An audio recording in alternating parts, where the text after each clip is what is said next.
પંચની સ્ટેજ ઉપર બિરાજમાન સર્વ સંતગણની આજે આ વગરજીની પવિત્ર ભૂમિ ઉપર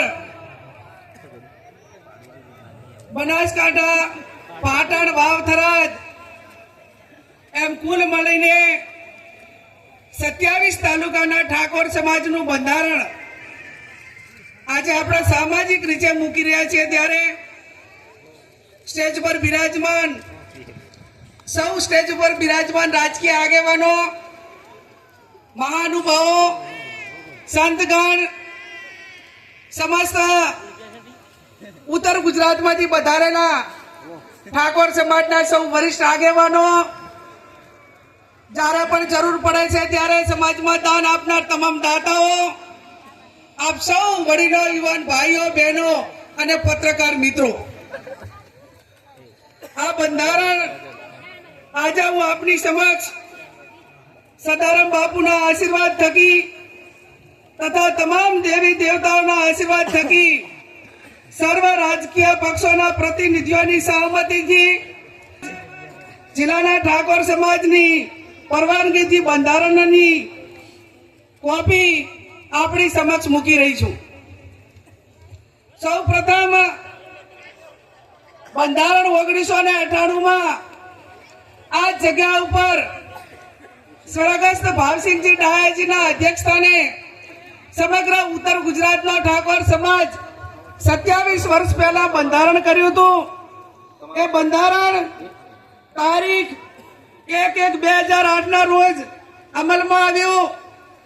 એના પછી 1998માં દિયોદર મુકામે આ વિસ્તારમાં પ્રથમ સમૂહ લગ્ન માધવસિંહ સોલંકી સાહેબના અધ્યક્ષસ્થાને સદારામ બાપુને 60 સમૂહ લગ્નની શરૂઆત થઈ અને આ સમૂહ લગ્ન 60માં એ મોટા ભાગે તમામ જે યુવાન હોય, યુવતી હોય, દીકરો દીકરી એ ઠાકોર સમાજના વરિષ્ઠ આગેવાનોના તમામ દીકરા દીકરીઓ જોડાણા હતા.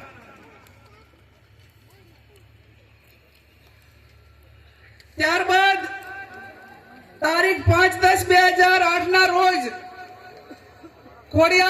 ખોડિયાલ મુકામે, વરણા મુકામે માં ખોડિયાલના ધામમાં આ બંધારણ માટે ફરી વખત પ્રયત્નો કરી અને સમાજના તમામ આગેવાનોએ આ વાતને આગળ વધારવા માટેનો પ્રયત્ન કર્યો હતો. એના પછી ક્યાંક ને ક્યાંક બંધારણનો અમલ નતો થતો. એટલા માટે કરીને ગઈ તારીખ 26/11/2025 અને લાભ પાંચમના દિવસે દિયોદર મુકામે ઠાકોર સમાજના સર્વપક્ષીય આગેવાનોની હાજરીમાં નવા વર્ષનું સ્નેહ મિલન યોજાયું અને આ સ્નેહ મિલનમાં નવીન બંધારણ માટે કરીને ચર્ચા કરીને આગેવાનો સાથે વિચાર વિમર્શ કરવા માટેની વાત મૂકવામાં આવી. એના પછી તારીખ 15/11/2026 રોજ જગદીશભાઈ ઠાકોર સાહેબ હોય, ધારાસભ્યો હોય અને આગેવાનોની હાજરીમાં આખા 3 જિલ્લાને કોમન આપણે કયું બંધારણ રહી શકે તેના માટેની એક મુદ્દાની ચર્ચા કરી અને તારીખ 15/11/2025 રોજ આ તમામ મુદ્દાઓ નક્કી કરવામાં આવ્યા. એના પછી દરેક તાલુકા વાઇઝ મિટિંગો થઈ, ગામ વાઇઝ મિટિંગો થઈ અને જિલ્લા વાઇઝ પણ મિટિંગો થઈ અને હું માનું છું ત્યાં સુધી દરેક તાલુકા સમિતિઓ બની, ગામની સમિતિઓ બની અને હું માનું છું ત્યાં સુધી 1.5 કે 2 લાખ લોકોની લેખિત સંમતિથી આ બંધારણ આજે તમારી સમક્ષ હું મૂકી રહી છું. ત્યારે આ બંધારણ હું માત્ર નિયમિત રીતે વાંચું છું.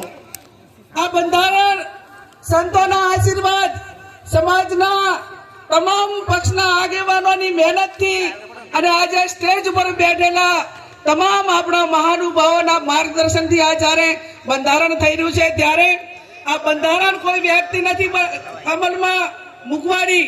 આ તમામ સમાજ મૂકવાનો છે અને આ બંધારણ એ કોની સાક્ષીમાં આજે અમલમાં આવી રહ્યું છે? અહીંયા સદારામ બાપુ અને ઓગણજીને આ હું બંધારણનું વાંચન કરી રહી છું. ત્યારે બંધારણની શરૂઆત કરતા મુદ્દા નંબર 1 કે શરૂઆત ક્યાંથી થાય? સગાઈથી.